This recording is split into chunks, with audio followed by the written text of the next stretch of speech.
नमस्कार भाइयों, मैं मुकेश दुबे और मेरे साथ है हरदा जिले से कांग्रेस नेता भाई केदार सिरोही जी। दोस्तों, सोशल मीडिया एक ऐसा प्लेटफॉर्म है जहां व्यक्ति को अपने विचार व्यक्त करने की खुली छूट है। चुनावी साल चल रहा है, पक्ष विपक्ष के आरोप प्रत्यारोप लगते रहते हैं, वहीं आमजन विकास को लेके अनेक सवाल खड़े करती है। सोशल मीडिया से ही हमारे द्वारा कुछ सवाल चुने गए हैं जिसके जवाब हम सिरोही जी से चाहेंगे। जी धन्यवाद, आपने मुझे बुलाया, आपका आभारी। सिरोही जी, कुछ आप अपने बारे में बताएं, आपकी शैक्षणिक योग्यता क्या है? सुना है कि आपने सिंगापुर में भी 3 वर्ष काम किया है, खेती के अच्छे जानकार हैं। हाँ, ये सही है। देखिए, मैं तो सामान्य किसान परिवार से हूँ और वो हर चीज़ मैंने देखी है जो एक सामान्य और सामान्य से नीचे का तबका जो अपनी शिक्षा, अपनी व्यवस्था, अपनी स्ट्रगल में फेस करता है, वो मैंने सारी की।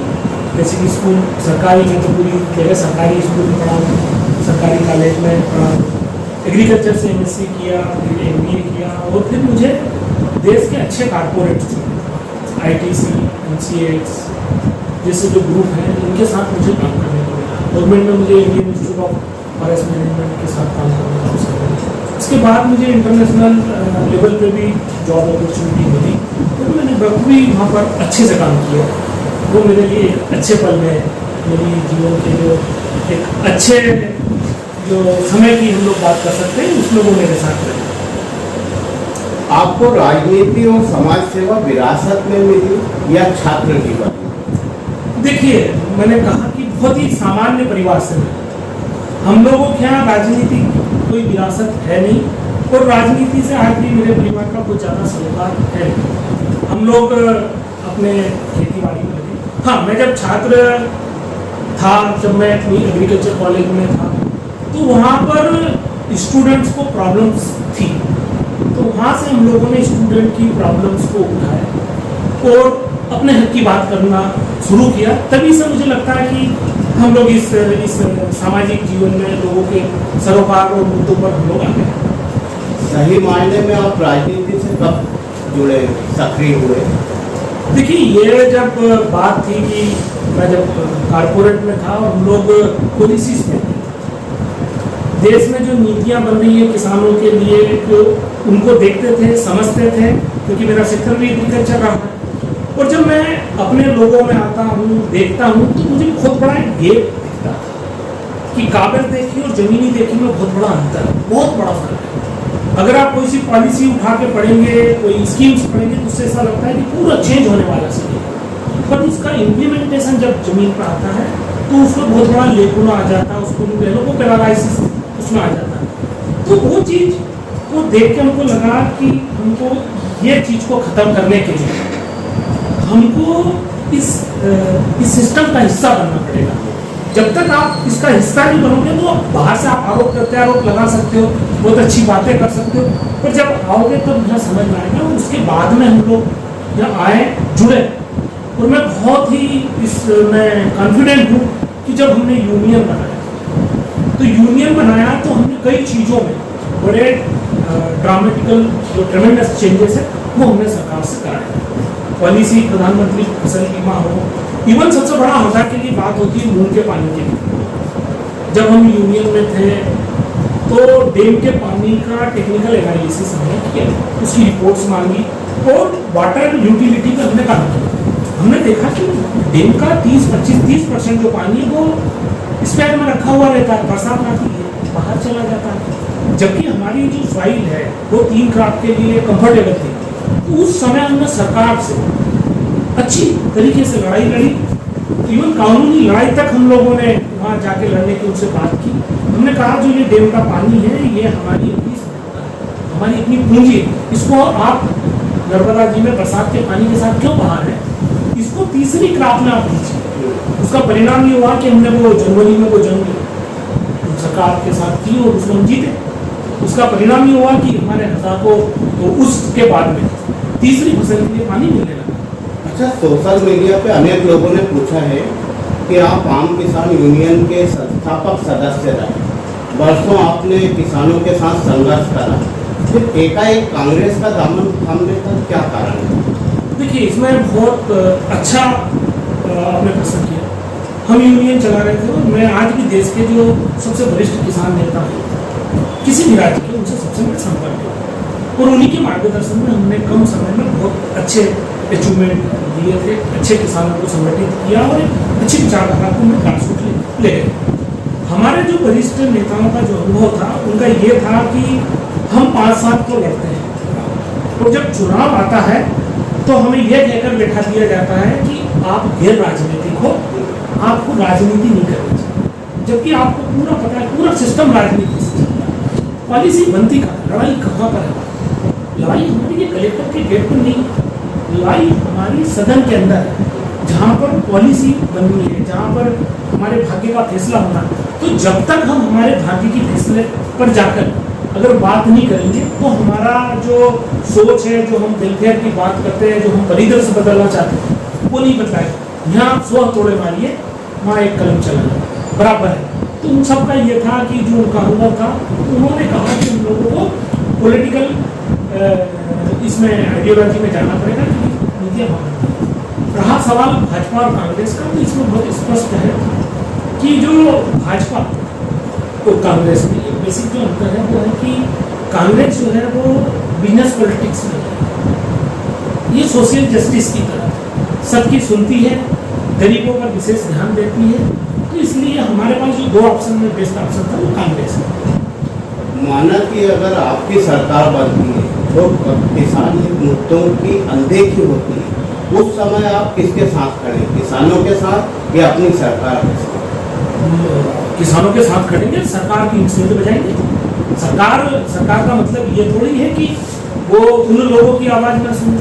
यही तो लड़ाई हमारी भाजपा से कि भाजपा उन लोगों की बात नहीं सुनती है जिनकी सुनना चाहिए, जो परेशान हैं, जो तकलीफ में हैं, जिनको सरकार की तरफ से मदद मिलनी चाहिए। अगर वो आज नहीं सुन रही है और अगर हमारी सरकार भी वही करेगी तो सबसे पहला अगर कोई खिलाफत की आवाज उठाएंगे हम लोग।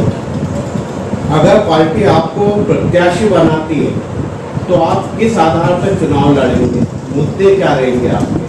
देखिए, सबसे बड़ा बात है कि पहले हमारा क्षेत्र का जो जियोग्राफी है, इसका जो स्वैग एनालिसिस, इसकी स्ट्रेंथ क्या है, इसकी वीकनेस क्या है, अपॉर्चुनिटी क्या है, थ्रेट क्या है, मतलब हमारे पास बाधाएं कितनी, इन तमाम चीज़ों पर हम लोग स्टडी कर रहे हैं।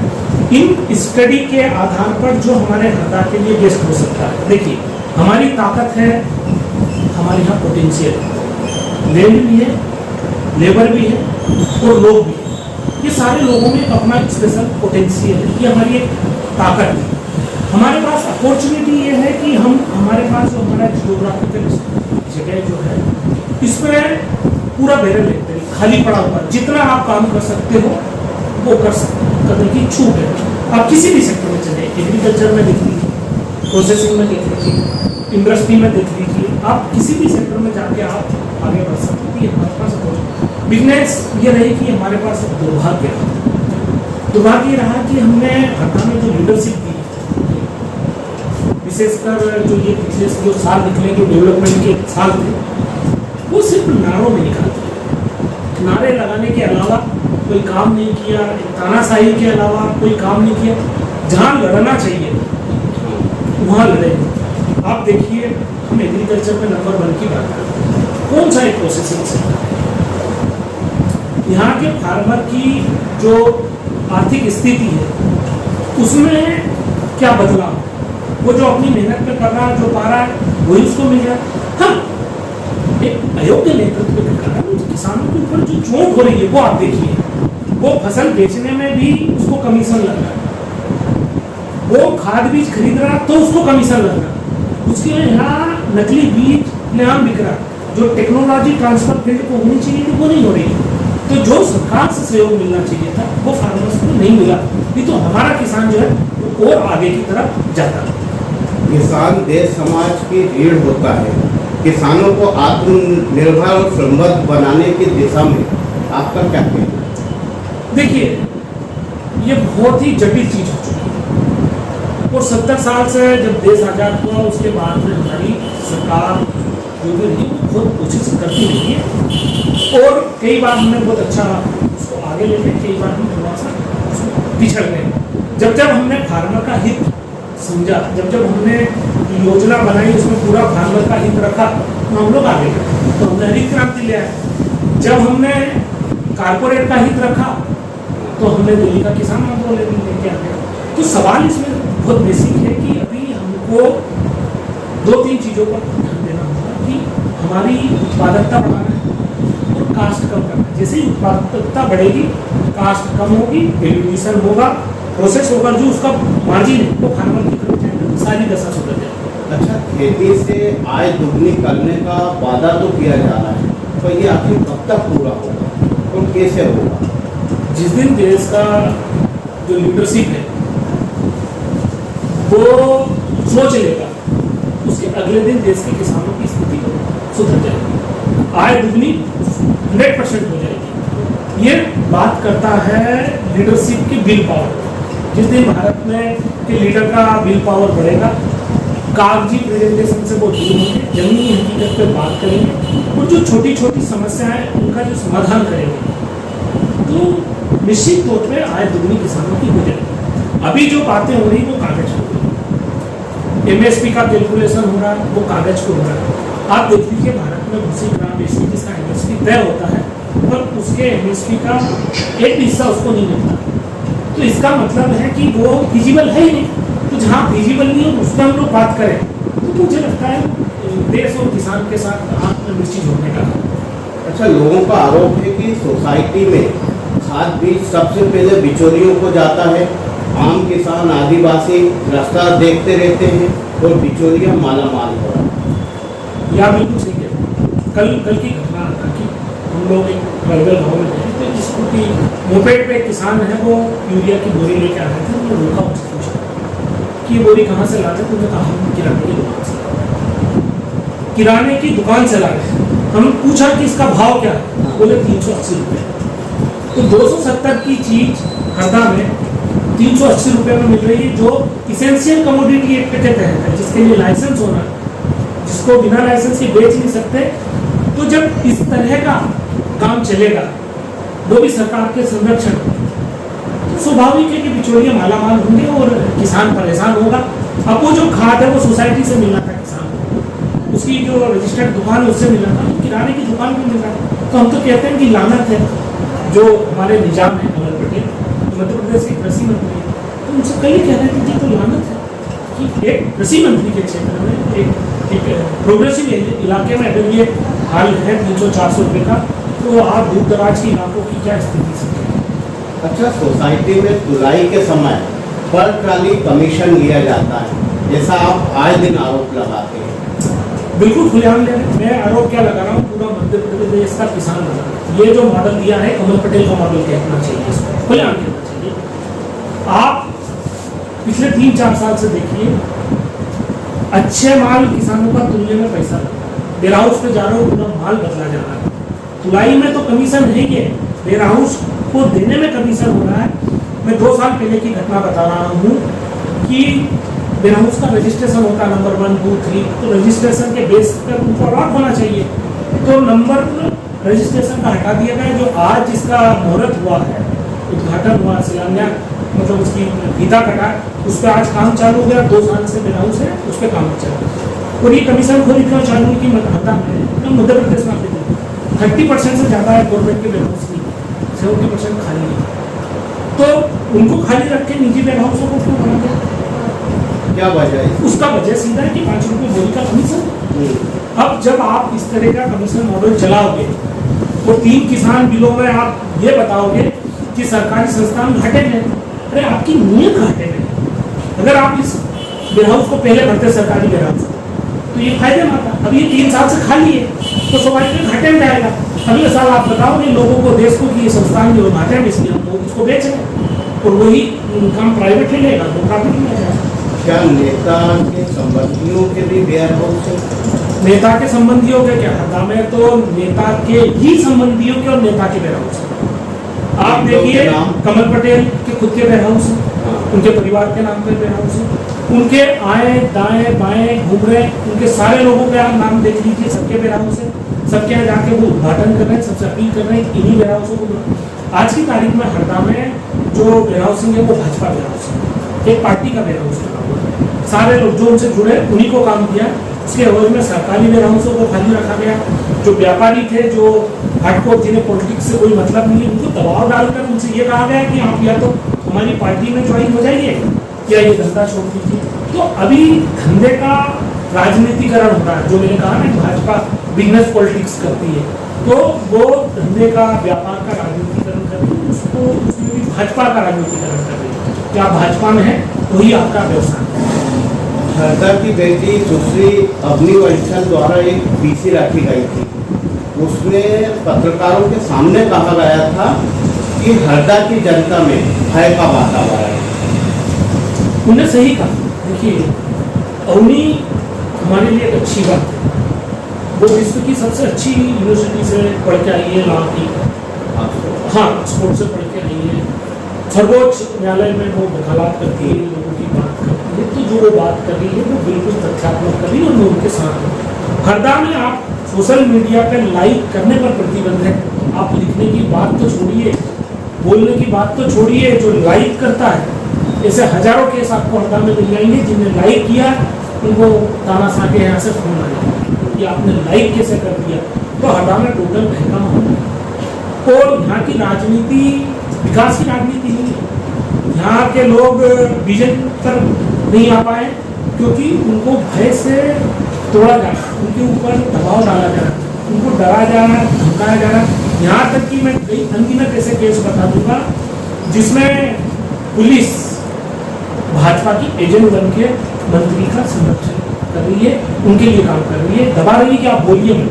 दो एग्जाम्पल, अभी 3-4 दिन पहले काकरदा, इधर सालेखड़ी के साइड आदिवासी नौजवान विश्व आदिवासी दिवस में आए थे। उन्होंने मंत्री जी के सामने नारे लगाए जो मंत्री जी को खटक गए। उन 5 लोगों को जेल में डाल दिया। 100।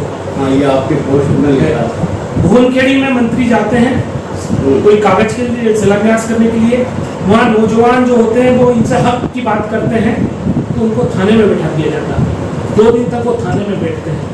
तो ये तरीके का जो अवनी कहती है कि यहाँ भय का माहौल है, तो प्रूफ होता है, बिल्कुल सत्यता है। अभी हाल ही में आपने जनसंपर्क अधिकारी ब्रजेश शर्मा पे भी आरोप लगाए। ब्रजेश शर्मा भाजपा के एजेंट है। उनको यही नहीं पता है कि उनका दायित्व क्या है। वो अपनी रिस्पॉन्सिबिलिटी भूल गए। जो ये सत्ता 15-20 साल से रही है तो उनको ऐसा लगता है कि भाजपा ही सरकार है। इसीलिए जो उनका जॉब कोड है, जो उनकी नैतिकता है, उनकी अपनी जिम्मेदारी निर्वहन करने की, उससे बाहर जाकर वो काम करते हैं। वो एक व्यक्ति विशेष की मार्केटिंग करते हैं। वो हरदा में जनसंपर्क अधिकारी हैं। वो सरकार की बातों को, यहाँ की समस्याओं को प्लेटफॉर्म पर रखने की बजाय वो मंत्री जी का काम करते हैं। वो उनका ये कहना है कि मंत्री जी के ऑफिस से जो आता है वो मैं भेज देता हूँ। तो यही समझ में नहीं आ रहा है कि वो अधिकारी सरकार के हैं या भाजपा के। तो जब भाजपा के कार्यालय से उनके पास जो खबर आ रही है उसको वो चला रहे हैं, इसका मतलब ये है कि वो भाजपा की अधिकृत अधिकारी है। एक वो पोस्ट डाली थी आपने पत्रकारों को लेके कि जनसंपर्क अधिकारी द्वारा गाड़ियाँ दिलाई जा रही हैं, कुछ चुनावी माहौल की क्या कुछ यात्रा ये निकली थी अमर पटेल की कावड़ यात्रा। मैं वही कह रहा हूँ कि जो जनसंपर्क अधिकारी है वो कावड़ यात्रा के मेन स्टार प्रचारक थे। सभी लोगों को उन्होंने मैसेज किया, गाड़ी का अरेंजमेंट किया, पूरी जगह खबर लगाने में उन्होंने ऑफिशियली अनऑफिशियली अपनी पूरी ताकत लगाई। उन 3 दिन में उन्होंने सरकार के लिए कोई काम नहीं किया। सिर्फ और सिर्फ अगर उन्होंने काम किया है वो अमर पटेल के लिए काम किया, कृषि मंत्री के लिए काम किया। तो यहाँ सीधा दिखता है कि वो एक तरफा काम कर रहे हैं और ऐसे लोगों को हम लोग आइडेंटिफाई कर चुके हैं। भाजपा सरकार 50% की सरकार, ये क्या मुद्दा है? देखिए 50%, मैंने अभी क्या कहा आपसे कि 270 का यूरिया अगर 400 में बिक रहा है तो ये परसेंटेज आ ही गया। जब आप जाके हाथ से रोड उखाड़ लेते हो और उस पर कोई जांच नहीं होती। हमने रोड उखाड़ा, उसकी शिकायत की, उसके बाद भी आज तक उसमें कार्रवाई नहीं हुई। यही तो 50% की सरकार है। आप अस्पताल में जाते हो, आपको डॉक्टर नहीं मिलता, आपको दवा नहीं मिलती, आपको गोली नहीं मिलती है, बिल पूरा लग रहा है। यही तो 50% की सरकार है। आप फसल बेचने जाते हो, आपकी फसल बेचने के लिए आपको 10-20 हज़ार का कमीशन देना पड़ता है। तो यही तो 50% की सरकार है। बच्चियों को साइकिल मिलती है, जिस साइकिल का कोटेशन होता है उस साइकिल से, उस कोटेशन से कम वजन की साइकिल मिलती है। 2 महीने में पूरी साइकिलें टूट जाती है। यही तो 50% की सरकार है। तो खुल के आज की तारीख में पैसा दो तो काम। हरदा में आप बताइए वेयर हाउस किसको मिला? जिसने कमीशन दिया। यही तो 50% की सरकार। खरीदी किस एजेंसी को दी? जिसने 50% दिया, जिसने पैसा दिया। यही तो 50% की सरकार। हरदा में आप कोई भी काम लेके चले जाइए जो उस टेंडर के अनुरूप आपको नहीं मिला। मंडी में जो टेंडर मिला है, मंडी का काम का मिला है, वो किसको मिला? कमल पटेल के जो पीए हरी, उनके बेटों को मिला पेटी कॉन्ट्रैक्ट। कोई नाम लेना नहीं चाहता उन आदमियों का। हरी का नाम लेने में प्रशासन डरता है। पूरा कब्जा कर रखा। उनके साथ वाले लोगों को इधर जो उनके बेटे के साथ घूमते हैं वो लोग आपको ठेकेदारी करते हुए दिखेंगे रोडों पे। उन्हें ठेके ले रखे, उनके नाम लेने में हरदा के लोग डरते हैं। अरे आप डर क्यों हो? खुले कमीशन बेस पे काम करने वाले लोग हैं। पूरी तरीके से ये लोग बिजनेस पॉलिटिक्स कर रहे हैं सरकार के साथ मिलकर, पैसा कमाने का काम कर रहे हैं। और हमारा आपका हक है। गरीबों का जो राशन बन रहा है वो मुर्गी का दाना बन रहा है साहब। आप जाके देख लीजिए, जो चावल आ रहा है वो 2-3 रुपए किलो का नहीं है। हमारे यहाँ तो उसको मुर्गी को नहीं खिला सकते, इस तरीके का गरीबों को खिला है। आखिर कांग्रेस इस मुद्दों को क्यों नहीं उठाती है?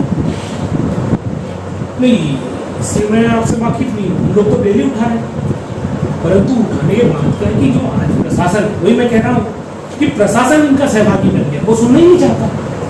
हाल ही में आपने जन सुनवाई में सभी ने आवेदन दिया था हरदा की सड़कों को लेके भ्रष्टाचार को।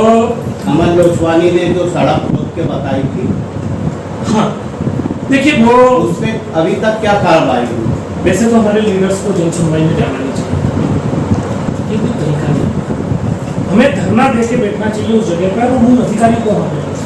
जन सुनवाई तो सामान्य की जन चर्चा है, वो तो एक फॉर्मेलिटी का एक फॉर्मेलिटी निभाने का काम है। ये जन सुनवाई तो एक तरीके से भाजपा की सोची समझी रणनीति है, ये लीडरशिप को खत्म करने की। लीडर का काम जो है वो एडमिनिस्ट्रेटिव बॉडी से करा रहे हैं, इसलिए जन सुनवाई है। हमें उनको धरना आंदोलन पर लाना चाहिए। हमने धरना आंदोलन दिया, उसके बाद हमने उसका घेराव किया प्रधानमंत्री कार्यालय, प्रधानमंत्री जो सड़क योजना उसके कार्यालय में गए, उसके बाद आप तक सुनवाई। अब वो घेरेंगे। आम लोगों का तो ये मानना है कि कांग्रेस धरना प्रदर्शन, रैलियां, जन सुनवाई सिर्फ जाती है, मुद्दा उठाती है और उसके बाद उसको ठंडे बिस्तर पर डालती है। देखिए ये हो सकता कहीं हो, पर हमारे केस में मैं ये कहूँगा देह तक नहीं जाती किसी भी मुद्दे की। देखिए मैं इसीलिए मैं हमारे केस में कहूँगा, हो सकता है कहीं अलग जगह हो। हमने आज तक जो भी मुद्दा उठाया वो मुद्दे में 100% हमने रिजल्ट किया। उसका एक ताज़ा उदाहरण देता हूँ मैं आपको कि कोऑपरेटिव में 15 करोड़ फसल का बीमा है। हाँ, पूरे बाजार में खबर हुई कि वो 15 करोड़ वापस चला गया, वापस ले लिया। वो चीज़ उनको सहन नहीं हुई कि कैसे लेंगे। हमने उस मुद्दे को उठाया और उस मुद्दे को इस लेवल पर लड़े कि जब तक वो किसान का आखिरी पैसा नहीं गया उसके खाते तक, तब तक हम लड़ते हैं। तो हमारे केस में मैं ये कहूँगा कि हम जहाँ भी मुद्दा उठाते हैं उस मुद्दे को हम लोग उसके रिजल्ट तक ले जाते हैं, उसके परिणाम तक ले जाते हैं। पूरे एक छोटा सा उदाहरण रखिए कि खरदाना गाँव में बच्चियों की स्कूल को लेकर तकलीफ थी, धरना दिया, हम बिल्कुल लड़े। अंत में पूरे प्रशासन को जाके उन बच्चियों को हॉस्टल में डालना पड़ा। ये चीज़ हुई। हमने गरीबों के जो मैं कहता हूँ मुर्गी का अनाज, हम वेयर हाउस हमने गए, सोसाइटी में हमने समिति पर देखा पीडीएस की दुकान पर, वहाँ से हम लोग वेयर हाउसों पर गए, चेक किया, प्रशासन को किया, तमाम जगह हमने कहा क्वालिटी सुधर। तो जहाँ भी हम लग रहे हैं वहाँ हमने पूरी तरीके से मजबूती से उनको हाथ दिलाया। जैसे कि एक आप अंधेरी खेड़ा का देखिए, एक तो महिला का, एक किसान, आदिवासी किसानों की जमीन खोज रहे हैं। आज तक हम लड़ रहे हैं और वो उसको, उस महिला को उसका जो उसका बनता है उससे ज़्यादा उसका हक हम लोग उसको दिलवा के रहे, हमने पीछा नहीं छोड़ा, जबकि वो मध्य प्रदेश का सबसे बड़ा कारपोरेट है जिसके लिए कोई बोलना नहीं चाहता, उसके खिलाफ हम लोग लड़। यहाँ पर जो भी मुद्दा हमारे को सामने आया उसके लिए हम लोग लड़ रहे हैं। तो हम लोगों ने कोशिश की है, देखिए हम लोग जागरूक कर सकते हैं ऐसे विपक्ष, हम वो गदर फिल्म की तरह तारा सिंह तो है नहीं कि गए और सील ठोक दी और आ जाएंगे, नहीं, ये हमारा लोकतांत्रिक है।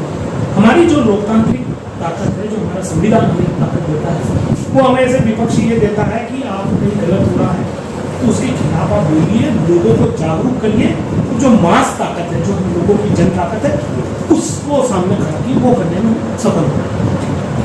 अच्छा, रेत उत्खनन से माँ नर्मदा का स्वरूप विकृत होते जा रहा है, किंतु सभी पार्टी चुप है, आखिर क्यों? देखिए सभी चुप हो सकते हैं, हम चुप नहीं है।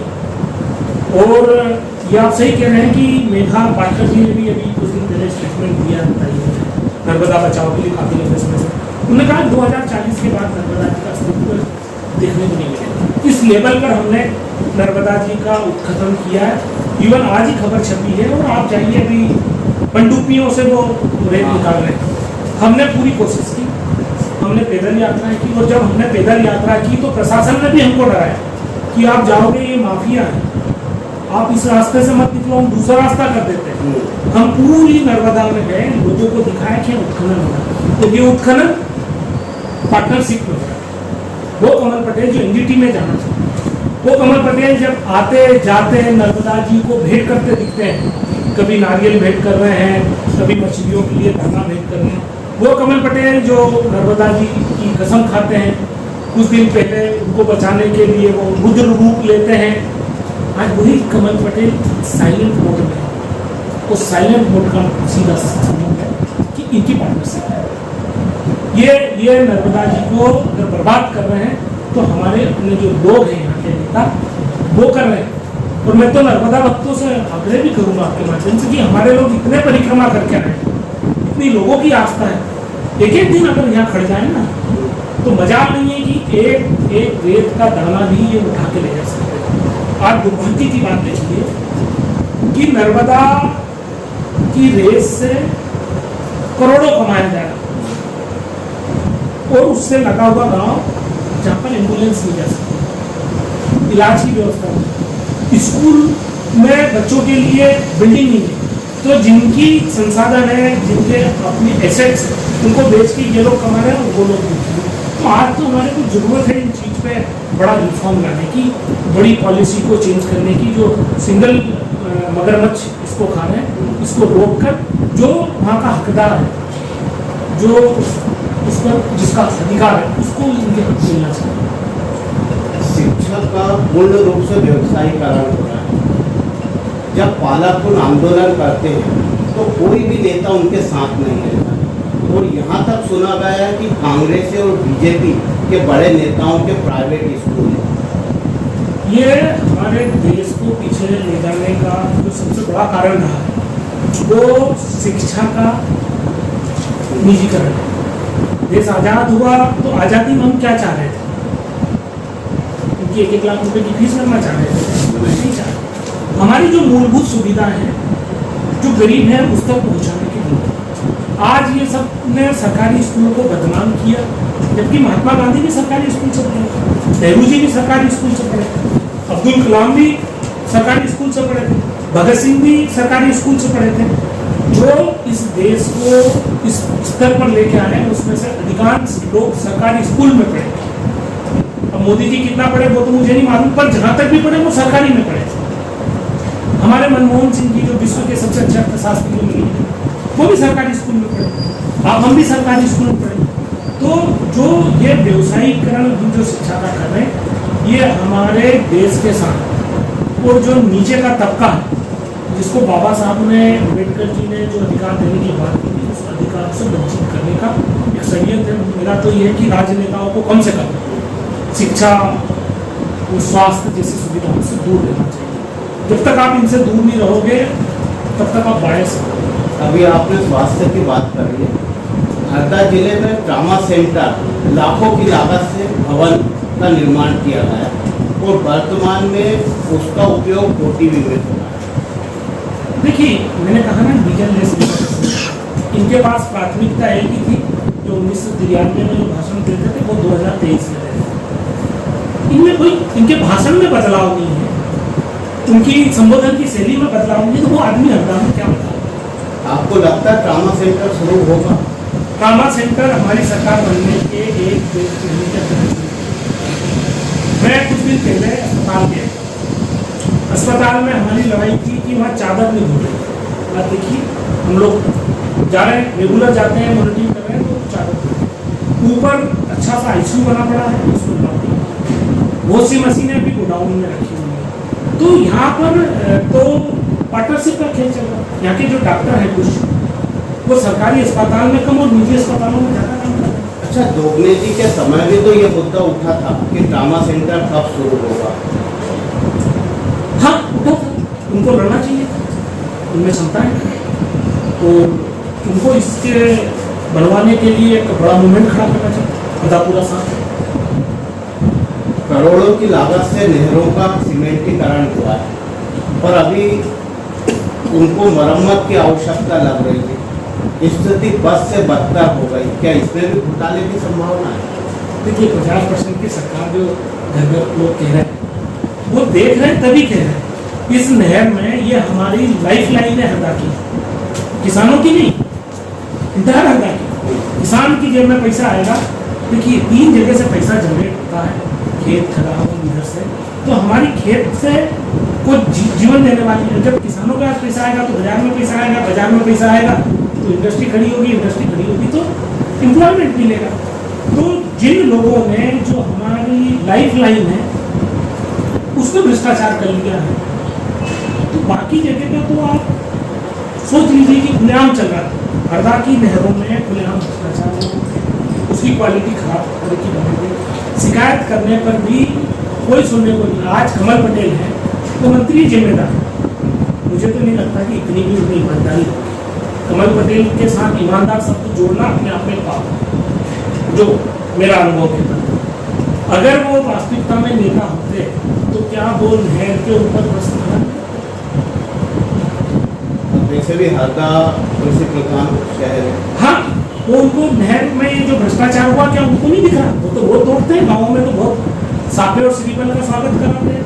मूंग का जब भी पानी आना होता है तो उनके यहाँ दरबार लगता है कि आइए, जो हमारे मुखिया हैं इनको आप माला पहनाइए, उन्हीं की देन है। जब गेहूँ के लिए पानी आता है तो उनके तो जब उस चीज़ में वो क्रेडिट ले रहे हैं, तो उस सुधार में ये मूल क्यों है? इसका सीधा कारण है कि ये सारा काम जो वो कमल पटेल के संरक्षण में हुआ। अगर संरक्षण को मुझे चैलेंज करना चाहे तो कल जाए कमल पटेल और नहर पे धरना दे, हम उनके साथ बैठेंगे। अच्छा, चुनावी वर्ष चल रहा है, गुटबाजी से जिले और कांग्रेस को क्या नुकसान हो सकता है? देखिए, किसी भी परिवार में अगर मनमुटाव है, गुटबाजी, छोटा सा घर है, तो उसमें भी नुकसान ही नुकसान, फायदा होता है। अच्छा, गुटबाजी तो सभी को दिख रही है कि कांग्रेस में अत्यधिक गुटबाजी, अलग अलग गुट बन गए।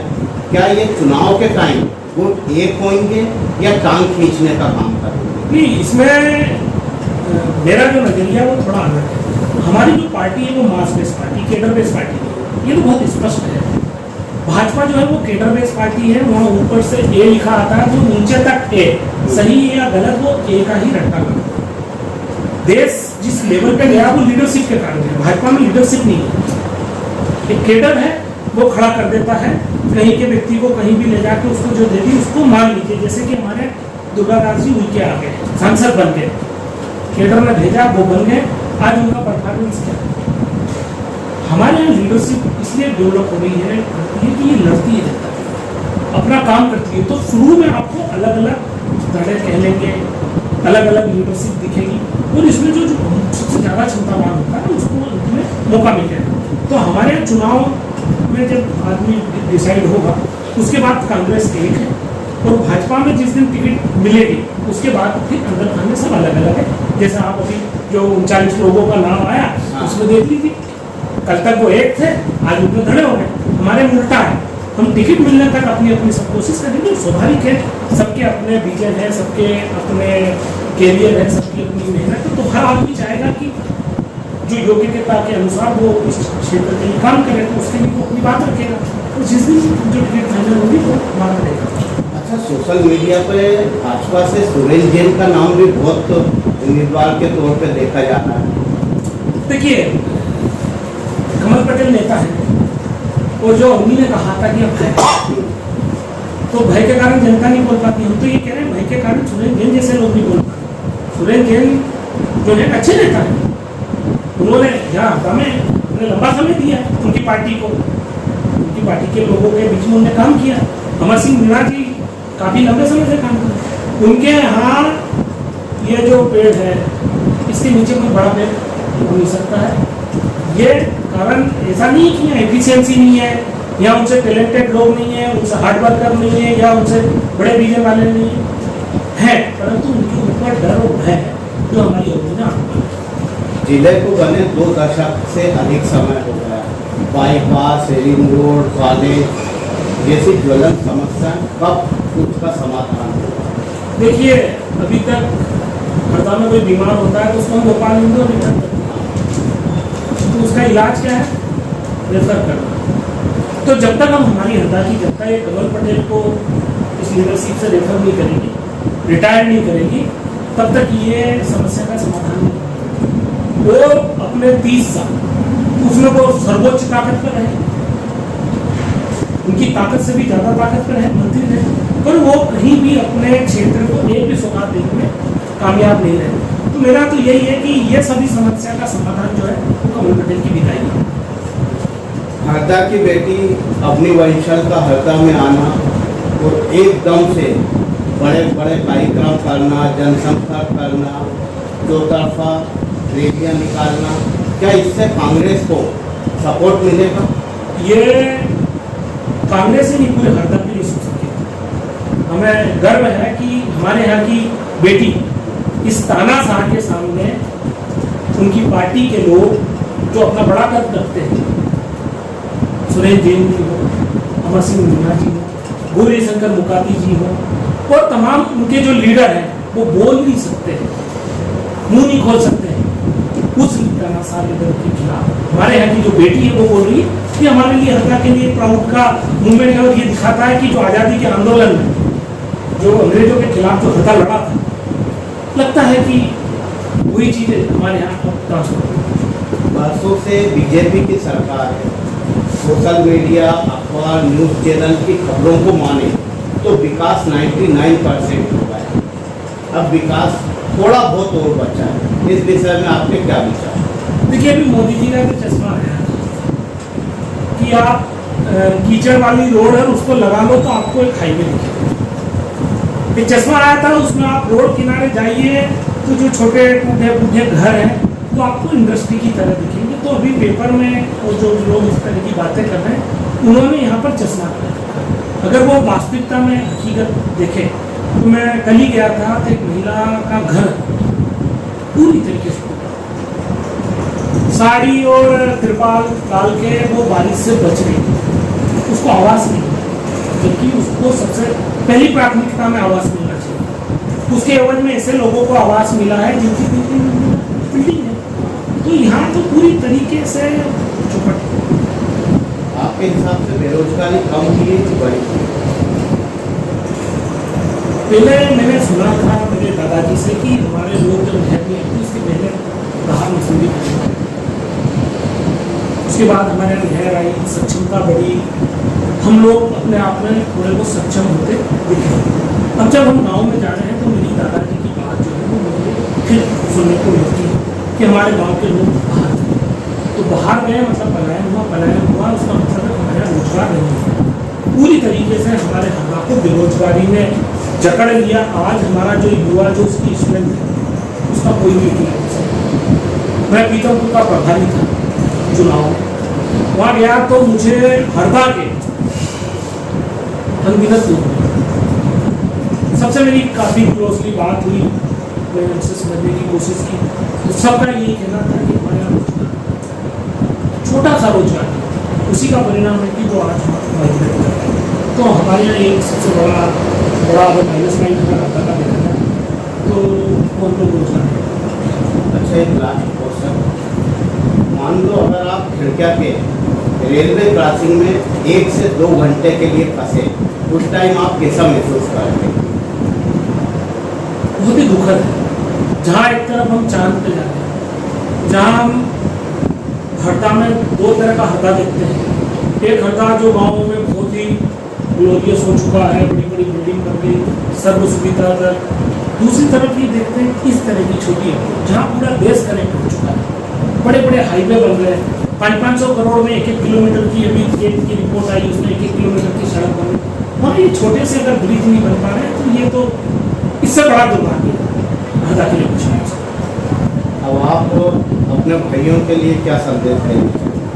मेरा संदेश सीधा ये है कि हमें हमारी लोकतांत्रिक ताकत को समझना होगा, हमारे वोट की कीमत को समझना होगा और हमें मूल्यांकन करना होगा। हम टीवी देखते हैं, उसमें जो हम विकास देख रहे हैं और हमारे यहाँ का जो विकास पिछड़ा, इसके बीच में ये गैप क्यों आया एक असक्षम लीडरशिप के कारण, ये हमको पहचानना पड़ेगा।